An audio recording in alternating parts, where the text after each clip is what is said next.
ప్రపంచాన్ని భయపెట్టే చీకటి కూడా అక్కడి జనాల్ని చూస్తే భయపడుతుంది. దడదడలాడే రైలు బండి ఆ ఏరియాలో రాగానే గజగజ వణుకుతుంది. ఆ ఊరు మైలురాయి చూడగానే జనం అడుగులు తడబడతాయి. మాస్ మహారాజ్ రవితేజ గారు టైగర్ నాగేశ్వరరావు పాత్రలో కనిపించబోతున్నారు. అయితే ఇప్పుడు అభిమానుల్లోనే కాదు సినీ ప్రేక్షకుల్లో ఒక ప్రశ్న కూడా మొదలైంది. టైగర్ నాగేశ్వరరావు ఎలా చనిపోయాడనేది ఇప్పటికీ ఒక పెద్ద మిస్టరీగా మిగిలింది. అయితే ఈ సినిమాలో ఎలా చూపిస్తారనేది తెలుసుకునే ప్రయత్నం చేద్దాం.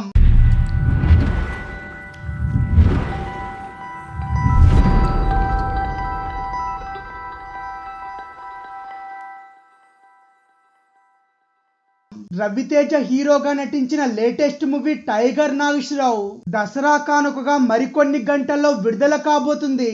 ఇప్పటికే సినిమా నుంచి రిలీజ్ అయిన ఫస్ట్ లుక్, టీజర్, ట్రైలర్ తో సినిమాపై అయితే అంచనాలు పెరిగాయి. ఇంతకీ రవితేజ యాక్ట్ చేసిన టైగర్ నాగేశ్వరరావు ఎవరు? ఎందుకు బందిపోటు దొంగగా మారాడు? గజ దొంగగా ముద్రపడిన అతన్ని ప్రజలు ఎందుకు ఇష్టపడ్డారనే వివరాల్లోకి వెళ్తే, సాధారణంగా మన బయోపిక్స్ అంటే దేశ స్వాతంత్రం కోసం పనిచేసిన సుభాష్ చంద్రబోస్, మహాత్మా గాంధీ, సర్దార్ వల్లభాయ్ పటేల్ తో పాటు సినీ నటులైన ఎన్టీఆర్, జయలలిత, సావిత్రితో పాటు ఇటువంటి వాళ్ళ జీవిత కథలను బయోపిక్ గా తెరకెక్కించారు మన వాళ్ళు.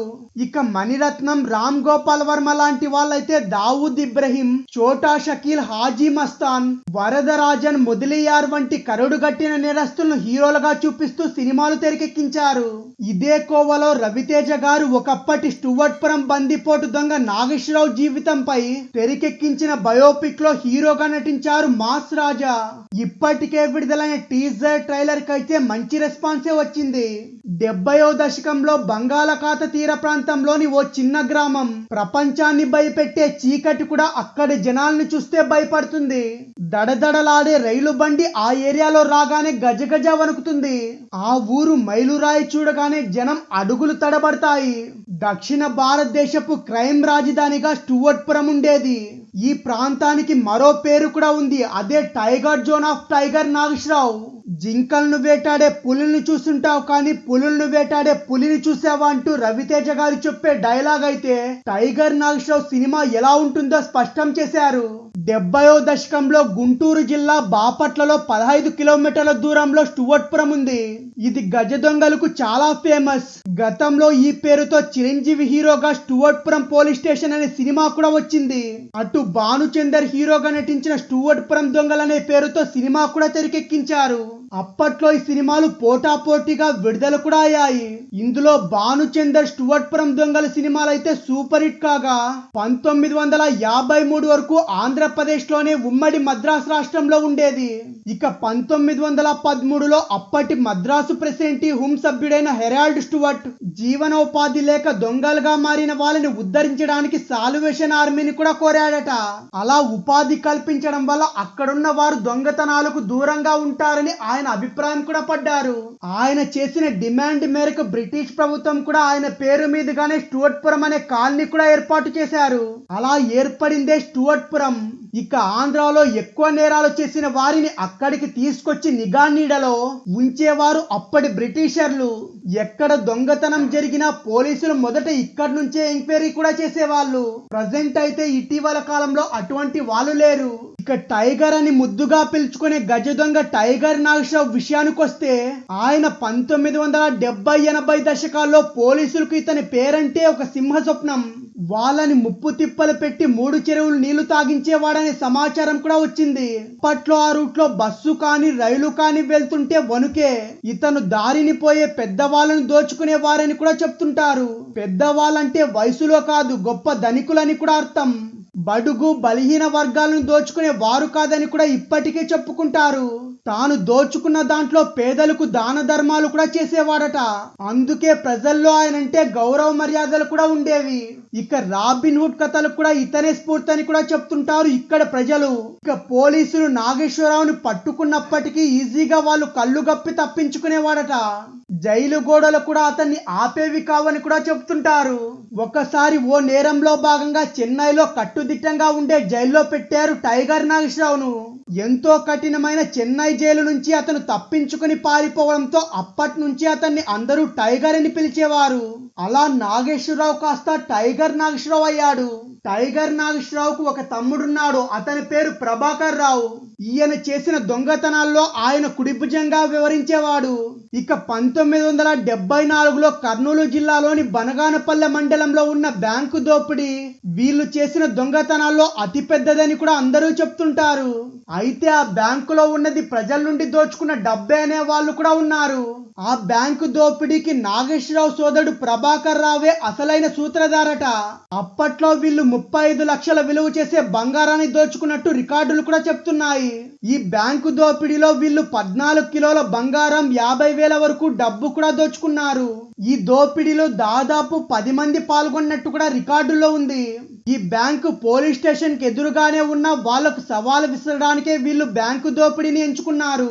ఈ బ్యాంకు దోచుకుని బయటకు వెళ్లే క్రమంలోనే టైగర్ నాగేశ్వరరావులోని ముఠా సభ్యులు ఆచూకీ పోలీసులకు దొరికిపోవడంతో వాళ్ళు వీళ్ళుండే ఏరియాను కూడా చుట్టుముట్టారు. దీంతో మధ్యవర్తి ద్వారా టైగర్ నాగేశ్వరరావు ముఠాలోని సభ్యులంతా లొంగిపోయారు. ఆ సమయంలో నాగేశ్వరరావు అయితే చాకచక్యంగా తప్పించుకొని పారిపోవడం జరిగింది. ఈ సినిమాలో ఇదే హైలైట్ సీన్ అని కూడా అంటున్నారు. 1987లో నాగేశ్వరరావు పోలీసులు ఎన్కౌంటర్ లో చనిపోయారని అందరూ చెప్పుకుంటూ ఉంటారు. ఆయన లొంగిపోయినా కావాలని ఎన్కౌంటర్ చేశారని ప్రజా సంఘాలు కూడా అప్పట్లో ఆందోళన కూడా చేశారు. టైగర్ నాగేశ్వరరావు ఎలా చనిపోయాడనేది ఇప్పటికీ ఒక పెద్ద మిస్టరీగా మిగిలింది. ఇలాంటి ఇంపార్టెంట్ ఉన్న సీన్ సినిమాలో ఏ విధంగా దర్శకుడు వంశీ చూపిస్తారనేది తెరపైన చూడాల్సిందే. మాస్ మహారాజ్ రవితేజ గారి టైగర్ నాగేశ్వరరావు మూవీ నుంచి మరో crazy and mind blowing update వచ్చేసింది. కానీ ఆ అప్డేట్ నిజమో కాదో మాస్ ఫ్యాన్స్ కి అయితే ఎక్స్ప్లెయిన్ చేయబోతున్నా. 2023 దసరాకు సందర్భంగా మాస్ మహారాజ్ రవితేజ గారితో పాటు బాలయ్య, విజయ్ కూడా వారి మూవీస్ తో ప్రేక్షకుల ముందుకు రాబోతున్నారు. టైగర్ నాగేశ్వరరావు, భగవంత్ కేసరి, లియో సినిమాలపై అంచనాలు కూడా ఉన్నాయి. వీటన్నిటికంటే అందరి దృష్టి మాత్రం రవితేజ గారు చేసిన టైగర్ నాగేశ్వరరావు సినిమాపైనే ఉన్నాయి. ఈ నేపథ్యంలో టైగర్ నాగేశ్వరరావు మూవీ క్లైమాక్స్ లో మాస్ ఫ్యాన్స్ కి అయితే బిగ్ అప్డేట్ వచ్చింది. క్లైమాక్స్ లో ఎలాంటి అప్డేట్ ఇస్తున్నారనే విషయాలు తెలుసుకుందాం. మరి లేట్ చేయడం ఎందుకు, లెట్స్ బిగిన్. వీడియోలోని మెయిన్ కంటెంట్ ఏంటో తెలుసుకుందాం. మాస్ మహారాజ్ రవితేజ గారు నటించిన మొదటి పాన్ ఇండియా సినిమా, అలాగే బయోపిక్ మూవీగా టైగర్ నాగేశ్వరరావు మూవీ అక్టోబర్ 20న ప్రేక్షకుల ముందుకొస్తుంది. ఓ పేరు మోసిన దొంగ టైగర్ నాగేశ్వరరావులా ఎలా అయ్యాడనే కథాంశంతో టైగర్ నాగేశ్వరరావు జీవిత కథ ఆధారంగా ఈ సినిమాను రూపొందించారు. 1970ల కాలంలో పోలీసులకు పెద్ద సమస్యగా మారిన గోకరి నాగేశ్వరరావు అనే గజ దొంగ కథే టైగర్ నాగేశ్వరరావు. ఈ చిత్రాన్ని అత్యంత సాంకేతిక విలువలతో, అత్యున్నత ప్రమాణాలతో దర్శకుడు వంశీ రూపొందించారు.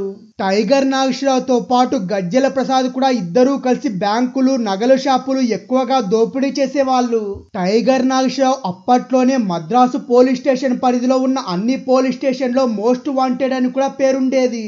కానీ తాను దోచుకున్న సొమ్మును ఎక్కువ భాగం నిరుపేదలకు పంచిపెట్టడంతో ఆయన్ని ఆంధ్ర రాబిన్ హుడ్ అని కూడా పిలిచేవారు. గోకరి నాగేశ్వరరావు చేసే దొంగతనాలను ఆపలేక, పట్టుకోలేక నాగేశ్వరరావు అనే పేరుకు టైగర్ అనే బిరుదు కూడా ఇచ్చారు పోలీసులు. ఇలా టైగర్ నాగేశ్వరరావు గురించి మంచి చెడుతో పాటు చాలా అంశాలు కూడా కీలకం కాబోతున్నాయి. ఇక టైగర్ నాగేశ్వరరావు 1987లో మద్రాసు పోలీసులకు లొంగిపోయినా కూడా అక్కడ పోలీసులు బూటకపు ఎన్కౌంటర్ చేసి చంపేయడం కూడా జరిగింది. అలా టైగర్ నాగేశ్వరరావు జీవితం అయితే ముగిసిపోయింది. ఇక ఆయన చనిపోతే లక్షల మంది చివరి చూపు చూడ్డానికి స్టూవర్ట్పురం వచ్చారట. ఇలాంటి కాన్సెప్ట్ తో రూపొందిస్తున్న ఈ సినిమా చూడ్డానికి ప్రేక్షకులు కూడా చాలా ఆసక్తి చూపిస్తున్నారు. ఈ మూవీ పాన్ ఇండియా లెవెల్లో రిలీజ్ కాబోతున్న ఈ సినిమాకు కొనసాగింపుగా పార్ట్ 2 కూడా ప్లాన్ చేశారట. పార్ట్ 1 క్లైమాక్స్ లో సూపర్ ట్విస్ట్ ఇచ్చి పార్ట్ 2 కు సంబంధించిన అప్డేట్ కూడా రివీల్ చేయబోతున్నారు. ఇదంతా బాగానే ఉంది, కానీ టైగర్ నాగేశ్వరరావు సినిమాకు సరైన థియేటర్లు కూడా దక్కలేదు. తెలుగు హీరోల సినిమాలు రిలీజ్ ఉన్నప్పటికీ లియో సినిమాకైతే ఎక్కువ శాతం థియేటర్లు కేటాయించడం జరిగింది.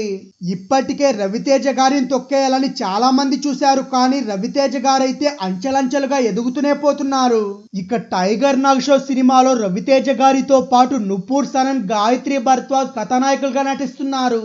రేణు దేశాయ్, మురళీ శర్మ, అనుపమ్ ఖేర్, నాజర్ ఇంకా ప్రదీప్ రాపతులు కూడా నటించడం జరిగింది. ఆర్మది కెమెరామ్యాన్ గా జీవి ప్రకాష్ కుమార్ సంగీతం అందించారు. అభిషేక్ అగర్వాల్ ఆర్ట్స్ బ్యానర్ పై సినిమాను నిర్మించగా ఈ సినిమా రవితేజ గారి కెరియర్ లోనే భారీ బడ్జెట్ తో పాన్ ఇండియా సినిమా ఇది. అక్టోబర్ 20వ తేదీన ప్రేక్షకుల ముందుకు రాబోతుంది.